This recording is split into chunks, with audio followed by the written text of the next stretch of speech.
All right, John. Do you want to talk about the 4 reasons why you're losing in Street Fighter Five, and me too, and everyone You else, said and that just so I'm only excited, like, because I yeah. mean, I appreciate your enthusiasm with that, right? But you're like, do you want to talk about why the 4 reasons you're losing? And I'm like, I'm on board. I'm on board. Oh my gosh, a self-reflection. I'm a terrible person, and I don't have enough LP, and I'm not cool.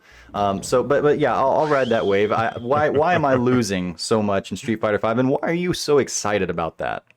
All right, because I'm so excited because there are easy ways to fix it. These are tips that anyone can use, relatively speaking. So if you find yourself constantly saying, "I always lose to that move," that's reason number one. You're losing more often than you should. You need to watch more of your own footage. Mm-hmm. Just load up actually your own replay after a set.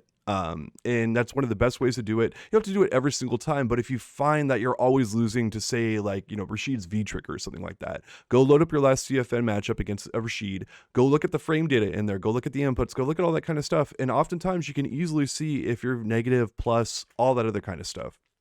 It's a really easy method that a lot of people don't do. It sounds like you want to jump in on that one. I have a duality, I think, as all of us do. Some people Mm-hmm. love watching their losses. They're weird. Mm-hmm. That's not me at all. I hate the stuff. Like I don't yeah, it's not me. But at the same time, when I finally do get myself to go in and watch a replay, and I learn so much so quickly because I'll find myself being, don't do that, stupid, and then I realize that was me and go, okay, well, I can identify what I was thinking and feeling in that moment. It's usually much more of a feeling thing instead of a thinking thing if you're making a dumb mistake. And the way that it helps you broaden your understanding of what you're looking at, and then therefore have the ability to make the change because you kind of put the specific issue under the microscope, and it's usually something super simple. It's like, Yep. just keep blocking here. You have an instinct to tech or whatever the thing is, but if you just keep blocking here, that solves this problem, which will then keep you out of this situation, which will then let you Yep. do this more. And the changes can be so easy, so obvious, and so impactful, but only if you get yourself to go in there. And I say that, and I've reaped those benefits before, and I still go like, I don't want to go and watch the replay. It's going to take so long. It's going to load up. I got to watch myself get my ass kicked again. I just lived it. I get it. I get the reservation to not want to do it, but also as someone who's done it, I'm preaching to you and to myself, keep doing it or start doing it. Yeah, and actually, I'm glad you brought up the time thing because my next point is actually doesn't take a lot of time. Like, I don't recommend going back and watching every single one of your replays. I think a lot of people would rather be spending time playing the game. That's what they're there You for, right? Uh, narcissist. but what you want to do is just when you run across a move like repeatedly, like you're just like, okay, well, what's Kin's Tatsu on block in this scenario and other stuff, and what can I punish it and stuff with? Like I've ran into it 20 times, because I'm in Brazil and there's only 2 bar 3 bar Kin players or something like that is what the meme is what I've heard in Brazil. But anyway, Comment shout out to with your best Brazilian Ken story from your online ventures. I've heard it's a thing. So, but anyway, just go back and look at the replay for that, and just go to the round, go to the situation that happened, and it actually only takes about a minute to go do. Now, if you do need to grind out the footage, like session, like have a beer, put on some music, listen to the Event Hubs podcast. I don't know, something like that. And you can actually make it kind of a fun thing that you do. Like it's more of like, when you're watching footage, you don't have to be grinding it out. It's just more of kind of like picking up on these little patterns and stuff, and like have a good time with it. It's a whole point about this is just like, it shouldn't be a slog. You should be able to like kind of get in, get out, get the information you need, and you're good. And then kind of move on from it. That's like, so that's why it's number one. Also, I do recommend that sometimes people, they go, okay, well, like I like watching my footage, but I also want to check out like what Sako is doing or what Daigo is doing. And that's good, but it also can be bad depending on your level. Like what I often do for myself is I focus on players that like are a rank or two above me, because sometimes the stuff that Sako is doing is like, I'm just not capable of doing that right now. It's far beyond me. Like all the levels he's going through, I'm going, I'm just trying to DP here. When they're doing something and it seems simple but you don't know why it's working, like why are they jumping and it works and every time I jump it doesn't work? That's because there's a disconnect, not because they're magical, but because they're aware of a bunch of little things that you're probably not aware of yet. And I think that's what sort of you're getting at there, is that Exactly. yeah, so Yeah. so yeah. what, so let's say you're silver rank, go watch someone who's gold rank, and a lot of their stuff might be a lot easier to translate. And again, if like some of these people, like they're like, hey, you follow my gold rank Nash, like on CFN, why do you watch all my replays? It's like, well, I'm silver rank. This is super helpful. Like, you don't realize like you're a step above me, and the stuff like, Sako or whoever's doing, or Bonchan is just way too advanced for me. But you're closer to my level, and so this stuff translates a little easier. Mm-hmm. So it's not just watching your footage, also watching footage of people who are comparable to you. Yeah. Yeah. You're not trying to, like, for another shooty hoops example, you're not trying to like do the kind of things LeBron James is doing at his best when you're trying to work on how do I consistently dribble with both hands and like maybe, through the legs kind of a thing. So it's not helpful for you to try to be learning how to dunk from like the free throw line when you're just trying to get basic dribbling skills down. But like some guy that's just been doing it for a little bit longer than you, that's the guy that you're going to have something to learn from, because it's a bite-sized, feasible step forward that you can take. You don't have to jump from half court all the way, across the whole thing. I want to see someone jump from half court though, because that sounds pretty Check out awesome. Space Jam.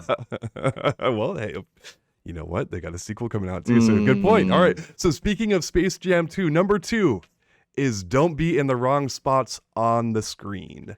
Street Fighter V is actually a pretty unique game in the franchise where it's quite similar to Marvel, where offense is king. There are certain spots on screen where if you're there, you're eating an awful mix-up. Almost every single V-trigger in the game is about plus 1000 on block, except for Falk for some reason. I don't know what Capcom was doing there, but regardless, pretty much one of the most obvious things you see, like from a Karen player, is like sweep range. Like they're going to sweep and go into V-trigger. With Cammy, it's crouching heavy punch into V-trigger. When these fighters have V-trigger, it's very, very, very likely they're going to try to activate it, because it is a super advantageous situation for them. And so since this is a Marvel versus Capcom type of game, and like Marvel, basically, if you were in the wrong spot on screen, someone would call an assist, they do a move, and they do 50 mix-ups, and it's like, okay, can you block that? Probably not. Like it is, offense is very dominant in that game, and so is it in Street Fighter V. And so actually you're at an extreme disadvantage if you're in certain spots on screen. Mm-hmm. You basically just need to get the hell out of those and make someone commit to activating their V-trigger, for example. So if you're outside of Cammy's crouching heavy punch range, that's a much bigger commitment for her, because if it blocks her hits normally, like, it doesn't matter, because V-trigger, she's going right into it, right? But you want to make it whiff. You want to not be there. And then all of a sudden it whiffs, and it's like, okay, well, now you have a punish opportunity, or you have an escape opportunity, and your opponent will kind of start to flail to get into their V-trigger. Their V-trigger is so good, unless they're Urian, then they have a free activation every time. But besides Urian players, you kind of want to space them out and basically kind of get them on tilt for trying to activate too much. And then you can get a jump in, then you can get other stuff. There's a lot of things that opens up, just basically not being in the spot on screen where someone can kill you. Yeah, I think the most obvious and probably the best place to start with this is absolutely V triggers, because of what they are, because of how they can change the course of rounds so quickly. I just recently did a big exploration on Laura. We're gonna have a video coming out about that in the next few days, and a lot of it was, the fact of the matter is, you don't want to be in her V trigger blender to begin with. So the fight is actually to stay out of where you might get put into that. And a huge part of it is, well, when she wants to activate, where and how does she like to activate the most? And then so how do you position yourself to not be susceptible to that? And so that's a really good place to start, and you absolutely need to know that for V-trigger. But you can see how just understanding where the best places for your character to stand and where not to stand, depending on who you're fighting against, are incredibly helpful. It's the kind of thing that not a lot of people think about in the real-time strategy, but it's so good. I mean, one of the most obvious ones is, like, if Guile has you cornered, kind of caged, and is just throwing light sonic booms where you can't react with a jump, you're never going to get him because his recovery's too quick, but he's right at that perfect distance, that sweet spot. A lot of zoners have it, right, where they can throw a fireball safely and still anti-air you if you try to jump over it. It's like, you just don't want to be there. Like, you don't want to make your next move in terms of trying to get offense started until you manipulate the spacing that you are from them so that you can be more effective, because there they have all of the cards, right? And so you need to find out the places where you hold all the cards, and you need to know where they hold all the cards, avoid those spots, and try to get into the ones where it's beneficial for you, not just with V-triggers, but where your character can make their game plan, whether, and whatever that might be, trying to goad them into overextending, trying to be ready to pounce on them them if they throw a fireball, whatever it might be. But paying special attention to those things, again, it's not intuitive for everybody. It certainly hasn't been for me. I think I do it to a degree instinctually, but being actively aware with the front of your brain, so to speak, about those kinds of things can be hugely helpful. It's just like this the nature of like what it implies and how that changes the juggling act and what your opponent has to hold if you're in those spots versus if you're not. It's such a powerful tool, and it's something that you should be working with actively in your gameplay. So 100% agree. There you go. Number 3 is a reason why you're losing is your mental game is off. This is a game designed to put you on tilt. It's very commitment based, so keeping as calm as you can is huge. You see players like Tokido, Daigo, and others practicing deep breathing between rounds. And focusing on deep breathing, there's an actual science behind this. The University of Michigan, despite disavowing all of the badass stuff the Fab Five did, they noted that when you breathe deeply, it sends a message to your brain to calm down and relax. This is science, people. Like, this is actual science. It impacts your health. It's something everyone can do. And when your brain is more calm and relaxed, you have a better chance of reacting to that kin mix-up. Even if the kin player is from Brazil and has 2-bar connections, you have a better chance of doing that. Shout out to all of our Brazilian fans out there that are, disowning all of us you at that this just moment in left, thank time. you for your time that you did commit to the Event Hubs podcast Yes, and YouTube we channel. Leave a appreciate comment on your way out, and please don't unsubscribe.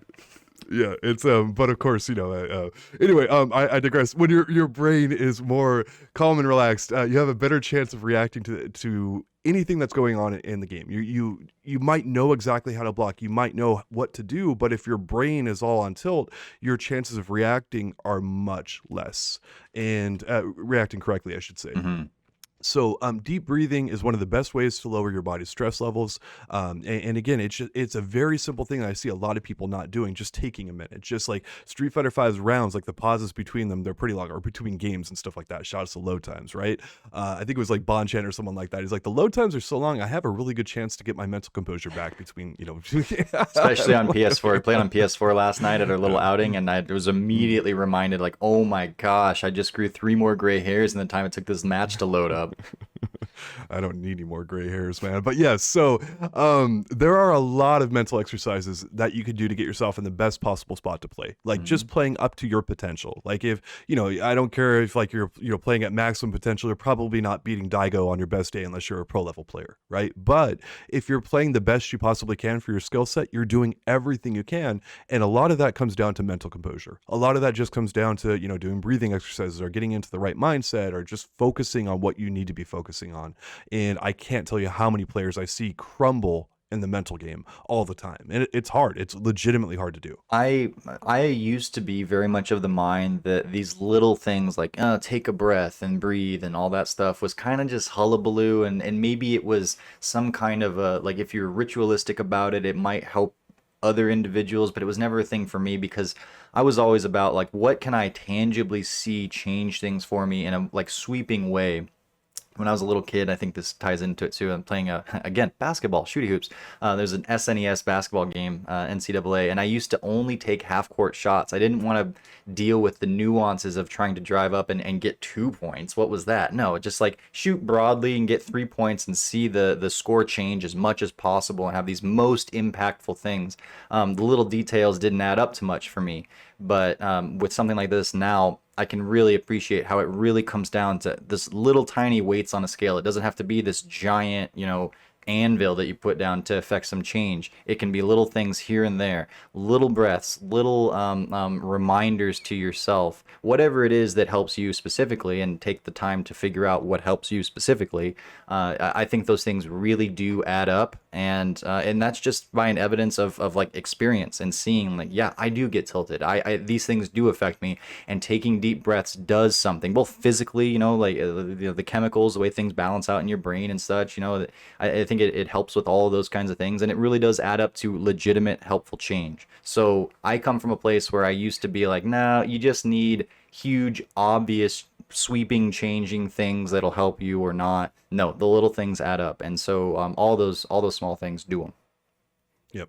So number 4 on the list is dialing back your bad habits. And this one is a doozy, but it's really, really, really important. This game is all about being efficient and not making a ton of hard reads consistently. I know this game's about commitment, but how many hard reads are you going to make before you rip a EXTP or something like that you should not, right? And let me give people an example of a bad habit, though, that's a little bit more of a tangible thing. Let's say that 70% of the time when you open up a round, you jump forward. And your success rate for doing that is only 20% or so. And so there's a pretty big reward for jumping forward in this game. And you might think, well, 20% of the time it works. 20% of the time it works every time. Every time. But that doesn't mean that you shouldn't ever jump forward, but if you're only having 20% success on it, you probably need to dial that back a little bit better. So you're not getting rid of a bad habit, because I don't know how many bad habits truly exist in Street Fighter V, because you never want to take options entirely off the table in this game. That's a very different kind of Street Fighter thing than we've had in the past, where it's yeah, that button and that move in Street Fighter 4, you should just never use it ever. That's not this game. They're pretty much all these options, all these things, they have a purpose, they have a reason for it. But you do need to look at how successful you are with them versus the risk and reward of what you get for actually doing them. So, for example, let's say that when you're cornered, you go for a tech throw 50% of the time. Now, it's not that you shouldn't ever go for a tech throw when you're cornered, but 50% of the time might be too much for your character and your situation. So what you can do is you can try to go to it maybe 30% of the time. And instead of that, you replace it with a crouching light punch or a crouching like a jab move, basically. And you just basically make a conscious effort to do less throw techs, especially when you're going back and watching your footage and other things. And you're saying okay, that's a real problem for me. This is a bad habit. Let me dial this back a bit. And that's really where the big focus comes in. It's not about getting rid of the things you do because you're probably doing them for a reason. It's just finding what you're not efficient, what you're not good at doing as well as often, and then just tweaking the knob down a little bit, just turning it down a bit. Mm-hmm. The feeling, as I think about this, and the process of, especially someone like me, I play very instinctually and don't update, at least historically speaking, didn't update my gameplay in real time very often. So especially in SF4, coming from there, it was all about throw techs, and then I'd have problems with that in that game if someone started to blow me up for it. And I had problems in Street Fighter V, still kind of adhering to that idea of throwing too often. So I might get shimmied a little more often than the average player, something like that. When you identify that kind of an issue, whatever it might be, and then you finally do the thing that your instinct, your gut wasn't telling you to do, but it's the other choice. It's well, try this out here. It's almost it's hard to do because it's not what your gut is saying, but you break through that kind of that fake false barrier, and all of a sudden when you do it, you begin to teach your mind or your psyche that that's okay. And not only is it okay to do, not only is it an option, it actually feels better. You do that a couple of times, and then you sort of reprogram yourself to either, it's usually not to just do that now every time in the situation, because it's usually a revolving wheel of choices that you have to make, but you start to sample that in, and then your brain kind of does it for you as you continue to play and you pepper that in. It just gets adopted as now one of the revolving options that you can go to, and that refines your abilities. But you have to have that initial breakthrough to uncomfortably press,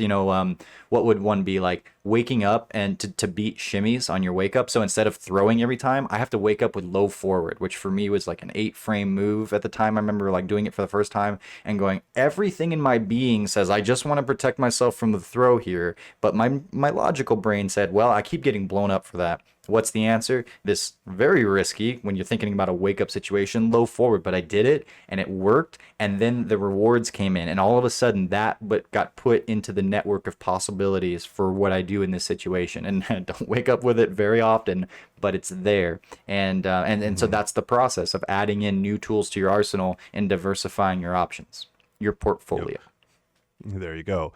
So to recap the 4 rules, make sure, number 1, you're watching your own footage and looking for when you run into consistent problems, right? Number 2, don't be in the wrong spots on screen at the wrong times. Just don't do it. It's Street Fighter V. You're going to die.